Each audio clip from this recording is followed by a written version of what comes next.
page. Okay, there we go.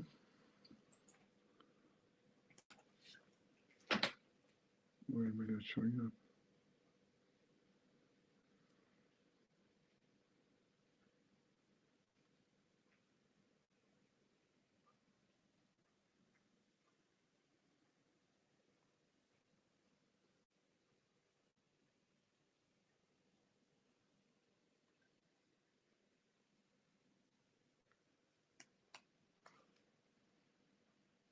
Can you see me?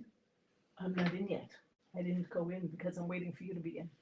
Don't wait for me to be in it. I don't know what's going on here. This is. I don't know if I'll be able to get in.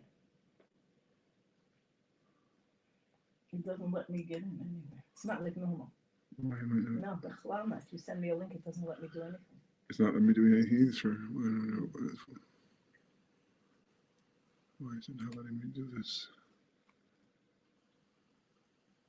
No, it's not a proper link. That's what she sent me, and it's links that I use, and I'm also not getting in. Why is it not working?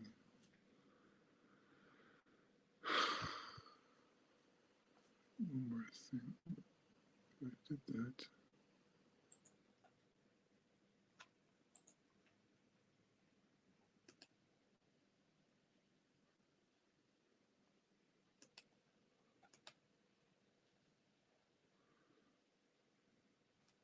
Is she in the country?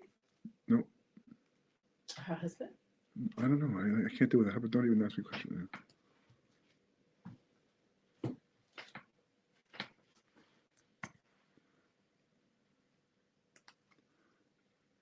I think this may be the link you're supposed to use.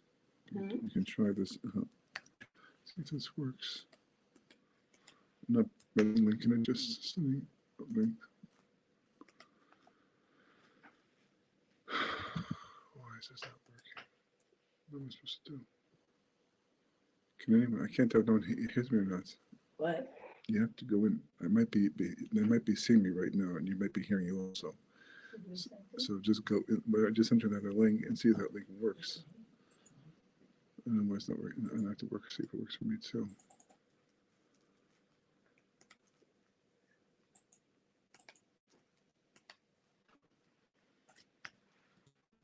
This is more like it, yes.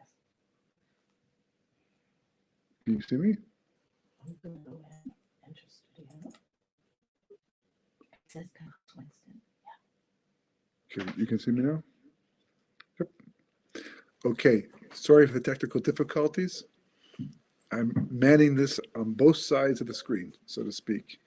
And I don't know exactly, I don't have the countdown button, so I have to do it myself. 20, I don't have the music, 19, 18, just kidding. Okay, I hope that this is coming out and you can hear me, can see me. But in the meantime, anybody who saw the title of this class is probably wondering how anything can go horribly right. Everything always, if anything goes, horribly anything, usually it's horribly wrong. But in a sense, this week's parsha is a perfect case in point of something that kind of went horribly right, kind of, not exactly, but in some respects, and we'll see it has an application in terms of what's going on today in the world and history in general, because it's another important piece of the puzzle in terms of understanding divine providence, hashgacha pratis, and this end of history business that we're going through at this stage right now. So the story, right? The background information of the story is that the Jewish people, it's the end of the 40 years, right? They Parsha Shlachacha, they made the mistake of sinning by rejecting the land. And as a result of that, they were forced to wander in the desert for 39 extra years, 40 years altogether. And those who were guilty, they died off in the desert over the course of the 40 years. They get buried every year, every Tisha B'Av they get buried.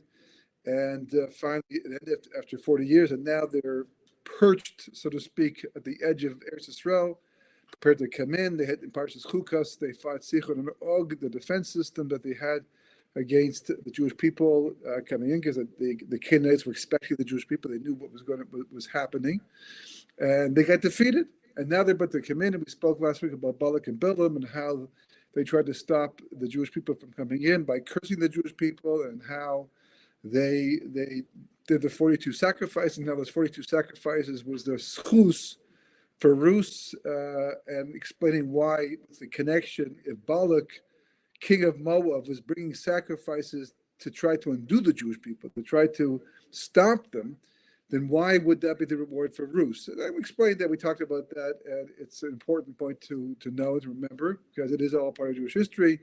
But everything's completely connected. It's all completely connected. Both Mashiachs work exactly the same way, meaning that the same way that the spark of David the Melech, which is the ancestor of Mashiach ben David, is going to bring all of history to an end and finally end this long exile and usher in the Messianic era, came from a spark that was in Sdom and had to come out from Sdom. Sdom, Sodom and Gomorrah, one of the most spiritually decrepit places on the face of the earth at that time, and all of history for that matter. So much so that God Himself decided to destroy it, and did. And we, the spark came out through Lot marrying somebody from Sdom that went to his daughter. Then eventually they had that not so great relationship, and from that was born Moab. Then came from Moab. Eventually came Balak was the king of Moab, and then came Eglon, and then Ruth was his daughter, so the granddaughter of Balak. And the Rizal explains that this has to happen this way because every soul is a spark, and sparks are divine energy. In the same way that they fuel our bodies and allow us to do mitzvahs, to learn Torah, do mitzvahs, and live lives, likewise, they allow evil to exist and to do their thing, do its thing. And so therefore, it's the same way. It's like, for example, we want money. Money allows us to accomplish things in life, and the bad guys want money.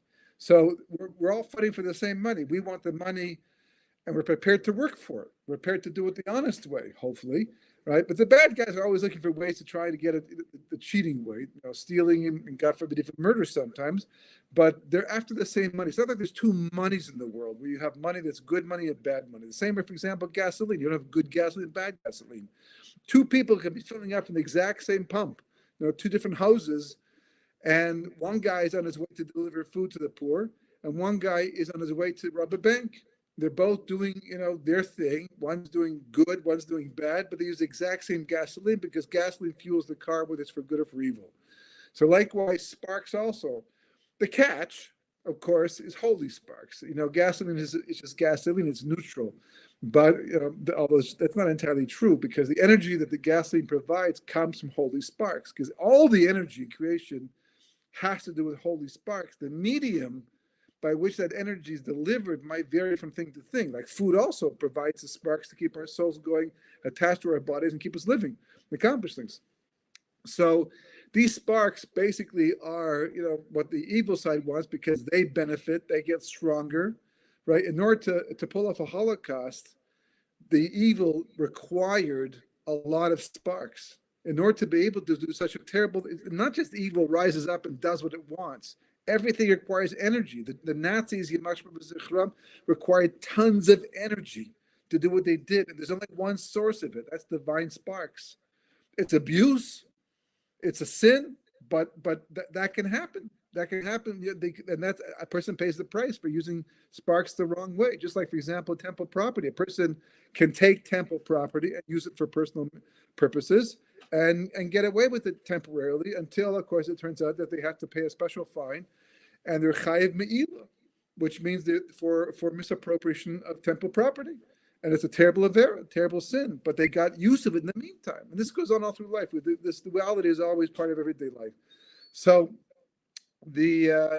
especially true of the sparks. So evil wants those sparks just like good wants those sparks. Good wants the sparks because that's the job of a person, is to rectify the sparks and to clean them off and bring creation to its fulfillment. And the evil wants the sparks to be able to get what it wants and take advantage of the good. So, in order to do World War II, it took a lot of sparks. In order to do the Holocaust, it took a lot of holy sparks.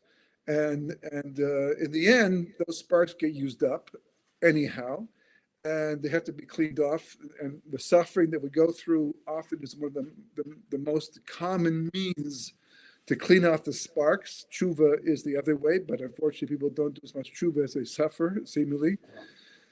But this is as a result of that, so the klipos, which is the source of evil and creation, the spiritual impurity, they want those sparks. So it's a long story, and I can't go through it right now. It's all in Shar Gilgulim. It's all part of Kabbalistic history. But when Adam Rishon ate from the tree of knowledge of good and evil, he caused all the sparks, all the souls were once part of Adam Rishon, and all the sparks that were part of his soul fell off, except for the ones he needed personally. So he was greatly reduced in spiritual stature. He gave some to Cain and Hevel, his sons, but the rest of the sparks of all the souls of people that are going to come out in history from the time then until the Messianic era, they all fell into the klipos. They all fell into the reality of spiritual impurity. And that's what's keeping evil alive. So every time we daven, we do a mitzvah, right? We learn Torah. And the more we put into it, the more spark. It's just like, for example, if you step on the pedal of your car on the highway, it uses more gasoline. So likewise, if you put more effort into your mitzvah, you use up more sparks. And every time you use up a spark, it's got to be pulled out from the klipa. So it's like a tug of war, you're pulling them out. So the lesser important sparks have levels. They have different levels, right? So there are some very simple sparks, and they don't have so much energy, and you see that plays out in life. A lot of people just don't feel the need to accomplish too much. And then you have more powerful sparks become King David, Mashiach, some of the leaders of the generation accomplishing great things. And those sparks are very intense sparks with a lot of energy. Obviously, Mashiach's spark is a very holy and special spark, and therefore fell deepest into the klipos, and therefore they hold on to it the hardest. That's the point. They hold on. They won't give it up so easily. It was in stone. Stone was like the bottom of the klipos. It was in stone, and getting it out was very difficult to do. Right. So as a result of this, right, the whole story with Lot had to transpire, and his daughters.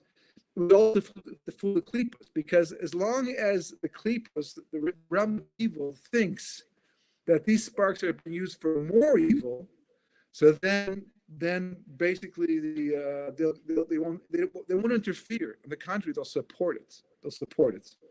So what happened instead was eventually, as we spoke about last week, that spark had to come again the side of bad, from the side of impurity to the side of good. And that happened through the sacrifices of Balak, because they were offered to God, and they were offered, luckily, at least at that time, the correct way. So there was a holy aspect of doing it, since the people God all tried to destroy the Jewish people. Therefore, he did, they didn't stop him. But and it wasn't until finally Ruth, her, not just but the story of Ruth herself. We read about on Shavuos how her father-in-law had taken the family to Moab, which they were supposed to do, and it was a whole balagan, shugas thing, about what was really going on over there. It was all subterfuge. In the end, it was all just to hide the fact that the spark of David the Melech was being transported like a Brinks truck, being transported from the side of the klipos back. It was always holy, stuck in the klipos, back to the side of Kedusha through the sacrifices, eventually Ruth converting. A remarkable story, especially if you know the Kabbalistic background behind it. The same thing is true about Mashiach ben Yosef. It may not be as big a spark and as powerful a spark as Mashiach ben David, but nevertheless, Mashiach ben Yosef is a very, very, very powerful spark, and therefore something the klipos will not want to give up on and let get out. So again, it has to be done in a way that fools the klipos into believing that nothing really is happening that supports the good guys, only the bad guys. And how does it happen? With Shechem and Dinah.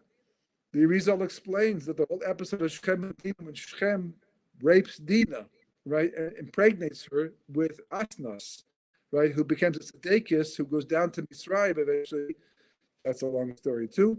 And she is given to Yosef a tzaddik, who marries her, and they have Ephraim and Menashe together, and from Ephraim comes Mashiach ben Yosef, eventually, from Yosef, right? So the exact same thing that Mashiach ben Yosef happened by Mashiach ben David, vice versa. Right? Meaning what? Meaning that you see that this pattern of having to bring, I mean, the rest of the world, they talk about their messianic figures, right?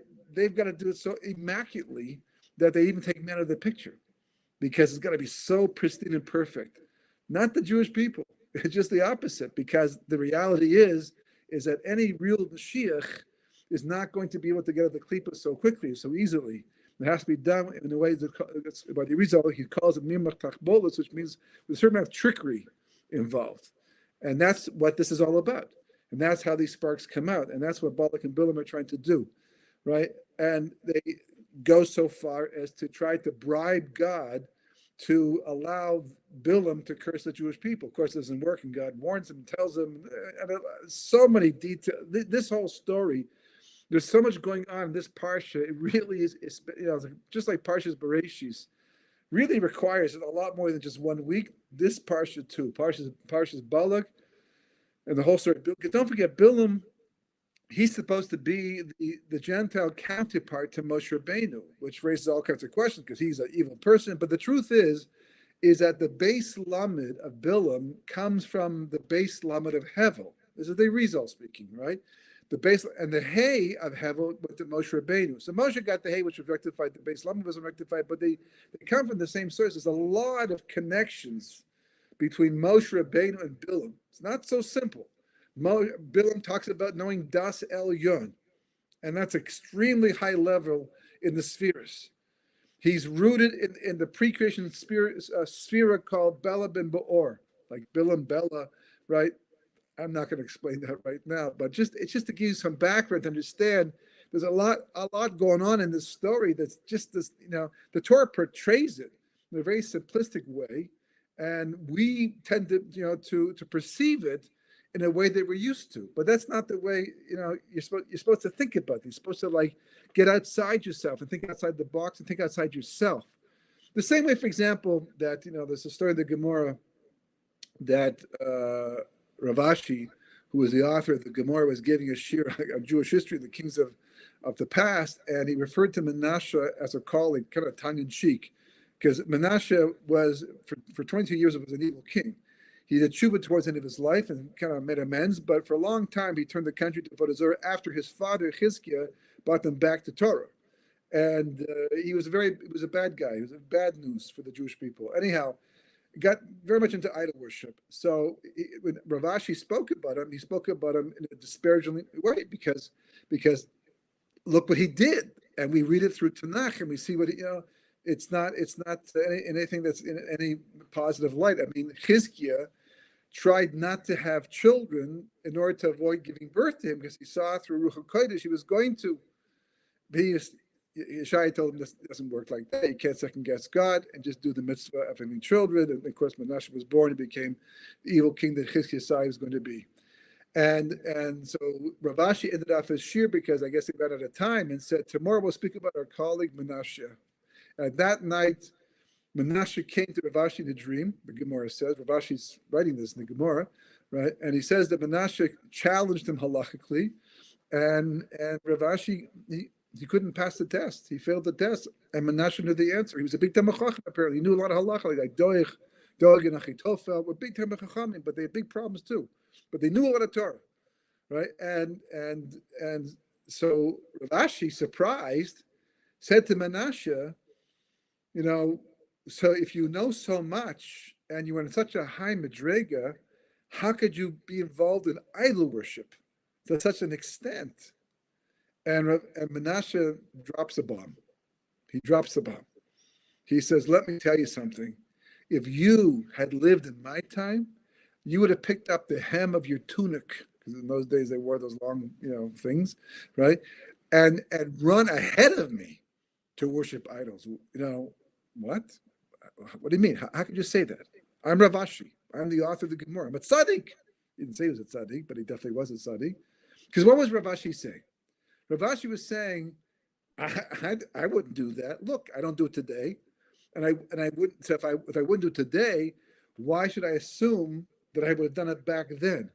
Because history is constantly changing, and the tests are constantly changing, and the energies are constantly shifting. Today, we're driven after money. People murder for money. They murder for relationships over things that you would think they would never do such extreme things, but they do it today because that's how obsessed the people have become with their taivas. So back there, the taiva was avodah zarah, because that was in the world. They didn't get rid of that taiva until the second temple, and the rabbis prayed to take it away. Why? Because it was so strong and it was so bad. Whatever we have for money, it was the same thing, if not worse, for avodah zarah, which means basically all of us, the Hoshea generation, they're all involved in avodah zarah. The whole generation, people that in our generation probably would be tzaddikim, righteous people. So the first principle of history in general, and Jewish history specifically, is really what the Mishnah says. You can't judge somebody else until you're in their shoes. You can't try to understand the intellectual and emotional headspace and heart space of a generation based upon the one that you're living in right now. It's not the same thing. It's very, very different. So, that's true of Parshas Korach, another billion. You can't look at those stories and say, well, I would for sure be on Moshe's side. A lot of great people, greater than we are today. A lot of great people joined the Haskalah, the movement that moved away from Torah Judaism, but not right away, not the beginning. And things built up over time. The moment a person assumes that they're not vulnerable to any type of sin is the moment that they're vulnerable to that sin, to make that mistake. Because it's not true. Everybody has weaknesses that they might not even be aware of. And you really need Siyata D'Shmaya, heavenly help, to protect you. And the moment that Hashem sees that a person looks at themselves and says, look, I do the best I can, but I know I'm vulnerable and I need to be careful, right? The first thing of Mesilas Yesharim, to become a tzaddik, which really to become a prophet, that's the safer, is to make him to a prophet eventually. It doesn't go that far, but that's what they say. 10 lessons. The first one is called Zehirus, which means be careful, carefulness. Because you can never, the Gemara says specifically, nobody can trust themselves. Nobody, but nobody can trust themselves until the day they die. Meaning at the last moment, your last breath, and there's nothing else you can do. But even then, God forbid, a person can have a bad thought at the last second of life, Chaval Zman. You have to be careful. So you have to understand that. So likewise, this Parsha, they look like buffoons. I mean, Megillas Esther, right, portrays it like almost like a comic book.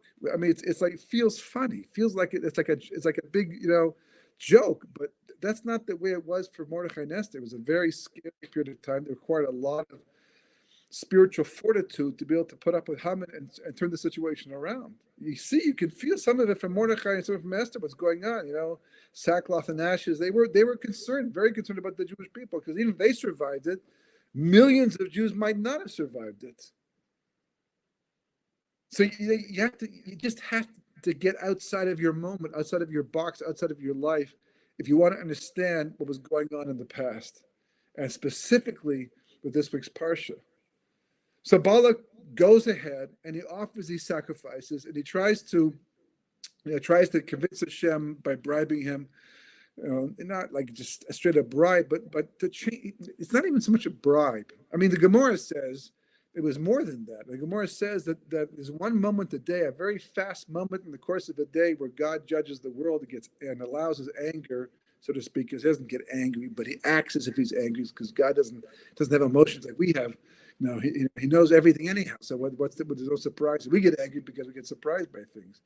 But there's a moment where he judges, and if you can curse a person during that particular moment, then according to the rules of creation, that curse should be chal, and that's why Bilam was so successful, because he knew that moment. Nobody else has been able to calculate that moment.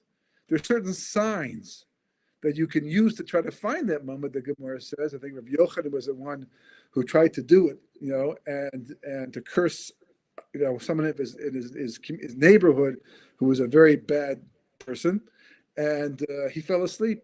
And he said, this proves that we're not supposed to do things like this because there's obviously divine providence, and I fell asleep during that moment. But Bilam knew it. And God says to the Jewish people, you should know what I did for you because Bilam, he knew that moment that he could have cursed you and he could have been successful because normally he is. As Balak says, I know that those whom you curse are cursed and those whom you bless are blessed.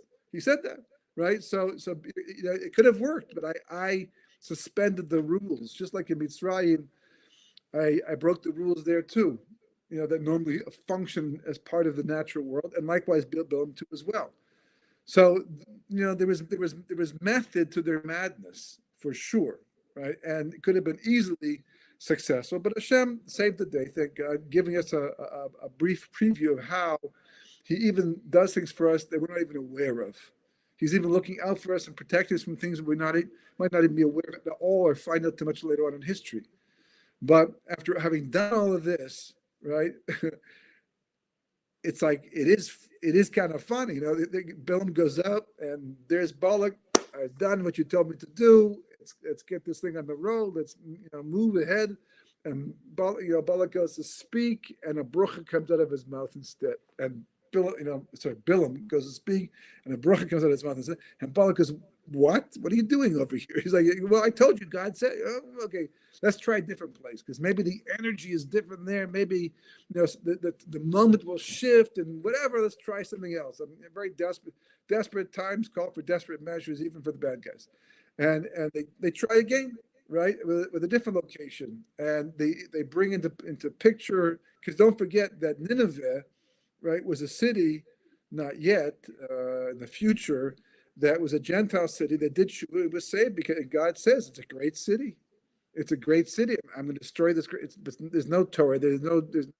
He's barely consciously aware of God whatsoever. But nonetheless, God has rachmanis on that city, and that's what Balak does. He shows Bilam. He camps out by the city, this big metropolis, Rashi calls it, and says, "Look at this. This place is amazing.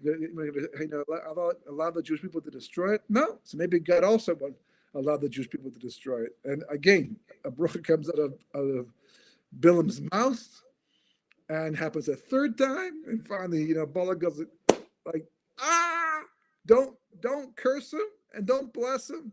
Don't do either. Just I'm ruined. You're ruined. That's what Bilam says. He says, "You think it's bad? My whole reputation. I'm gone. I'm finished. No one's going to trust me anymore because this happened. Not only did I not curse the Jewish people, but I even blessed the Jewish people." And it went horribly right. Horribly right. Why horribly right? Because everything worked out happily ever after for the Jewish people. Whether they knew what was going on in the hills or didn't know what was going on in the hills, Moshe Rabbeinu for sure knew what was going on in the hills.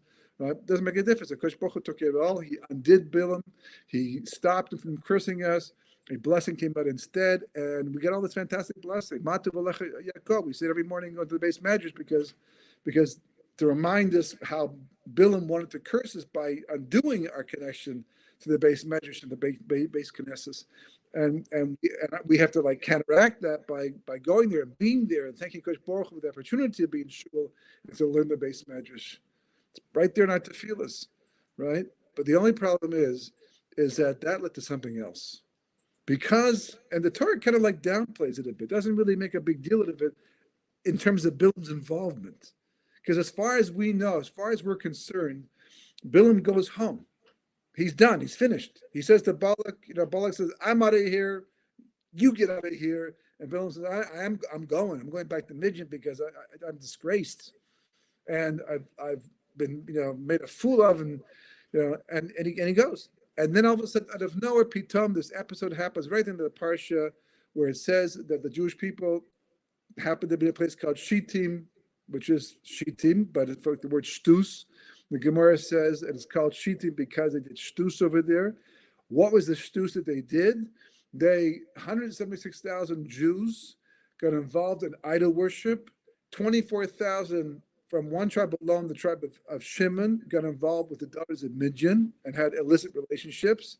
They died from the plague, right? And the 176,000 were killed by Beis Din for their involvement in Avodah Zarah. 200,000 people altogether died, and it's we're We just came off an episode of being praised by God and being praised by Bilam. And he looks into our tents and he remarks how tsanua we are, how modest we are. Our tent openings don't face one another. We don't want to know what's going on in our neighbor's house. That's their business. We put our we don't want to know what's going on in our house. That's our business. And Bilam sees all this and says, Halavai, I should live to die the death that the righteous, these people are going to die in the end. In the end, by the way, just a little side point, okay? Bilam he's on a journey. He actually begins as Lavan. The name Lavan, this is often the result. The name Lavan is in a Lamed based Nun, and it stands for the three Gilgulim of Bilam. Starts off with Lavan. He reincarnates into the base, which is Bilam, and then eventually he reincarnates after this time into a rock because of his using his mouth to curse the Jewish people. And after that, he comes back as Naval, as the Nun, Naval Carmeli, who's Jewish. He's a Jew. He's a very prominent Jew in David and Melech's time who doesn't like David and Melech and actually tries to curse him again because some things, some bad habits are hard to, they die hard. And it says that his heart smote him, and the reason says because he knew on some level that he was the Gilgal of Bilam, or at least he may have gone to a prophet who explained it to him. And as a result of that, he realized, I just came after being in a rock all this time to fix up my cursing mistake. Here I am cursing the future king of the Jewish people all over again. And he dies from I think a stroke is the common understanding, and that's the end of Naval. Particularly that's the end of Lavan, but it turns, and Bilam. But the result is then on Shar Psukim, not in Shar Gilum, interesting enough, but Shar Psukim, that he reincarnates one more time as an Ibor. He comes back in the body of, I forget his name, but he's David Melech's right-hand man, who is a tzaddik. And he actually dies a tzaddik in the end. So he goes this full journey along the way. But back to the main point, right? We only learn from the Medrash, and also because it's alluded to later on in Parshas Matos, when the Jewish people do their revenge war for this whole episode, that it was Bilam's advice. Bilam told Balak, okay, we didn't succeed at cursing the Jewish people. That went horribly wrong for us and horribly right for the Jewish people. But here's what you do, because their God hates Zima. He hates, illicit relationships. So if you send the daughters of Midian into the Jewish people, right? A remarkable thing that a nation would even allow this to happen, but they do. That's how loose lifestyle the people of Midian they lived. Send their daughters in and to intermingle with the Jewish people. They had a whole plot, and Rashi brings down some of it, how they did this, because the Jewish people kind of began very innocently. And talk about how a vulnerability. They were not looking for this. They thought they were going to a shuk, to a marketplace, to buy linen. That's all, right? And they got pulled in, and they got the Yetzer Hara got involved. And next thing we know, they're doing all these type of terrible sins, and even getting involved in it. It happens really fast, really quickly. Just showing you again how quickly things can change, very fast in this respect. But it was all Bilam. It was all Bilam's advice to send them to Desert Midian, and this is the result, and it's disastrous. Okay, the Klala would have been national. It would have gone on the entire Jewish nation. But the truth is, as the Shem Shmuel points out, as the Pri Tzaddik points out, most unfortunately point out, it had never been Balak and Bilam's plan to keep everybody out of the country. They just knew that you could not allow 600,000 males between 20 and 60 to cross the border to live in Eretz Yisrael. Because if you did that, that amount of Jewish males settling the land would have neutralized the Sitra Achra, the Satan, and that would have ushered in the redemption. So they just had to make sure that that number didn't go in. And they did by this episode at the end of the Parsha, because even though it's not connected to the Torah, but you can, from the Medrash we can see it also in Kabbalah, that Reuven, Gad, and Menashe, the only reason why they chose to live on the east side of the Jordan after 40 years of wandering the desert because their ancestors rejected the land. Like Moshe says, what? Are you crazy? Are you looking to wander for another 40 years in the desert and die off in the meantime? In the end, God says, forget it. Just give them the land. There was a Sphora. right? Because the land that they were asking for actually is eventually going to be part of Eretz Israel. It's not the desert that they wanted to stay in. Those areas, those territories that they conquered, and that they chose to live in, because this is a grassland for their sheep and all that, was actually part of the land that one day will become part of. There corresponds to the piece of because God promised us 10 lands, 10 different nations that we'd conquer. We only got to conquer 7 in the end because we didn't get to the level we were supposed to conquer the 10 by the Messianic era. We'll be able to do that. And so they jumped the gun. They were a little bit early. So they thought there might be some aspect of Eretz Israel in that part of the land. So they had an aspect, but it was wrong.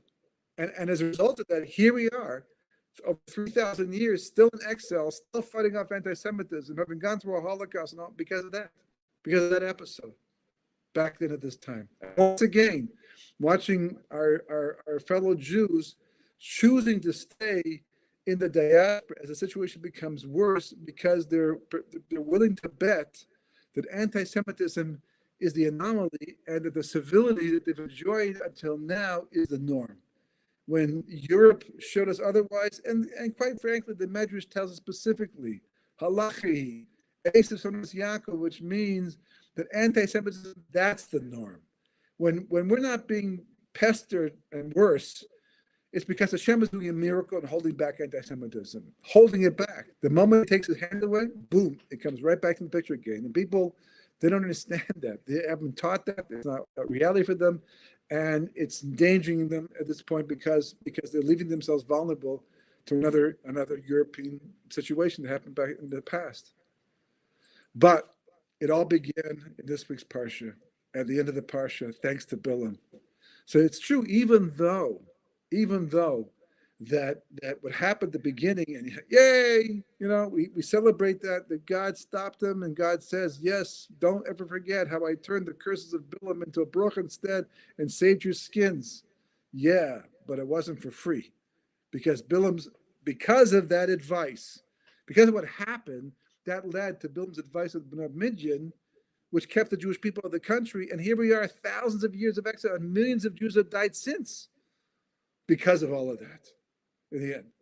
So yeah, things can go horribly right in a sense. Same thing, right? I think that most people were surprised, even though they wanted to say that they weren't. But when Donald Trump won the first time, the election, right? It was against the odds. That's what they said. It's against the odds. Certainly caught a lot of people surprised, especially the Democrats, who really thought they were going to get in another time and continue on with their plan to change the United States of America. But look what happened after that. As much as that sounded like a great thing, and yeah, Baruch Hashem, he moved the embassy to Yerushalayim and all that, it didn't end up on a good note, for certain, between him and Netanyahu. And not only that, but it probably sped up and expedited what's going on today, that we're standing back and looking and saying, how is it possible that the United States of America and Canada and all these places can get to a point like this? It's so anti-Torah and so anti the way they were supposed to live in this world. How did it happen so quickly? Well, a large part to do with his presidency. He didn't do it. I mean, he didn't, himself, it wasn't his sheet, it wasn't his plan. He wanted to make America great again and go back to the way it once was. A more conservative way of life. That's his whole thing. Clear up the swamp, as he kept saying. But he antagonized so many people along the way.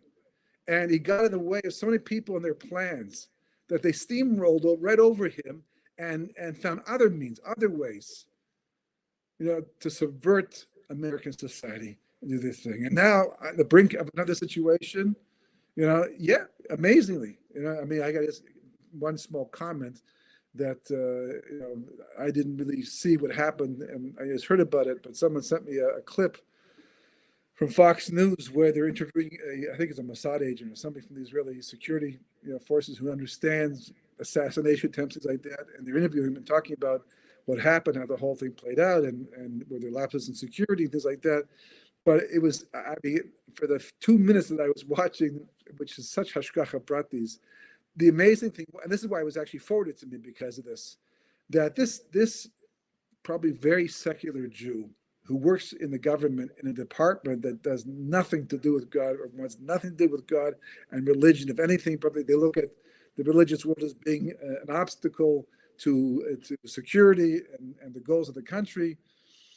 And here he is saying that God must have been looking down on Donald Trump that day because he turned his head at just the right moment. You're talking about milliseconds, just at the right moment to avoid being shot in the head and dying in the process. Okay, I mean, we're hoping and assuming it's a good thing for the Jewish people, it's a good thing for the world. We'll find out how that plays out because as we see, not everything that works out at the beginning is what really needed to work out in the end. That remains to be seen. But just the fact that this person was forced, he felt compelled, whether he believed it or not, whether it was sincere, whatever, whether it was just a metaphor as far as he, because of the fact that here he is on international television using God in his statement about what happened, and I'm going, wow. That's amazing divine providence. Whatever I was talking about, whatever was going on, all the technical stuff, that's between him and everyone else. But the fact, it's almost like God says, allow me to reintroduce myself to mankind. Remember me? For those who forgot my name, God, coming. It's like the Havdil. It's like Bilam all over again. It's like Bilam being forced to talk about God, talk about brachas of the Jewish people against his will.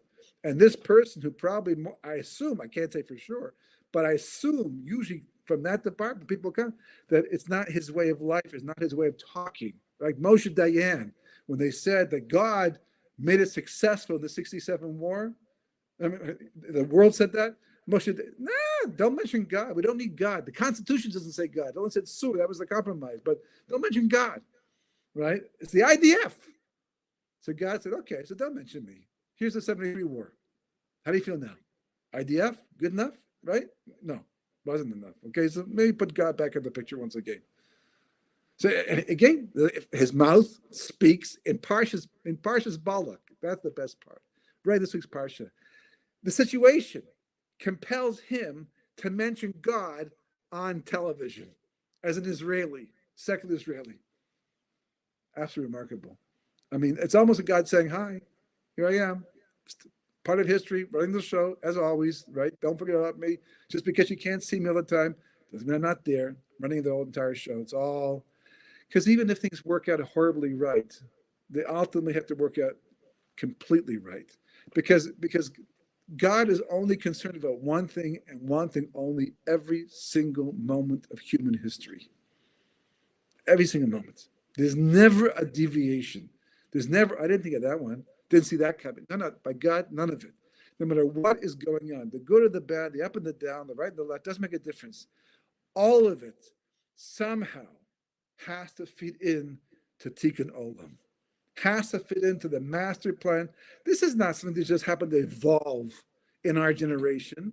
It evolved as far as we're concerned because we don't know the future, so we didn't see it coming. But for God, all of this, right back to Ma'aser Bereishis. Hard to believe how this world is so secular and all that. But if you go back, you see there are periods in history where the exact same thing. Achav in his generation, right, and Hoshea's generation. You see, like this stuff is repeating itself the entire time. And yet it was all planned since Ma'aser Bereishis. And yeah, we have to do the best we can to get it all right. But whatever happens in the end, it's God the entire way through. It's all Him the entire time, because everything by definition comes to Tikkun Olam. So keeping that in mind allows a person to see the story behind the story, to see the insight within the insight. And that raises you above the everyday reality of everybody else. Everybody else is stuck in the moment. They're stuck in the news. They're stuck in the events. They're just going and evolving with the moment that's evolving. But the moment you hook into this idea of Hashgacha Pratis, how everything that happens for the good or for the bad, it starts off good, ends up bad, starts off bad, ends up good. It's all under control. It's all Kodesh Baruch Hu bringing about Tikkun Olam. And the moment a person realizes that, not only is it a source of Amunah and sense of security, but it makes a person a partner with the Kodesh Baruch Hu in the fixing, the rectification of Ma'aser Bereishis. And that's what we want in life more than anything else. So Bezrat Hashem, all that's going on today and what will happen and where things go from this point in time, hopefully it will just reveal the truth more and more. I mean, it has to at some point. I mean, even hopefully it doesn't belong. It will. The Zohar says that when Mashiach gets close enough, that even a child who doesn't know that much yet will say that's got to mean that Mashiach is here. Mashiach must be any second away, because how could that happen if that wasn't part of the Messianic era? So some people already say that. Some people already see that. But the starting point is realizing that whatever you see, whatever you watch in the news, whatever's going on, puppets, all Hashem's doing, running the show, right down to who pulls the trigger and how fast and when, all of it. It's all Kosh Baruch Hu, part of a master plan, final purpose of creation, and it's our job to see that. Shabbat Shalom.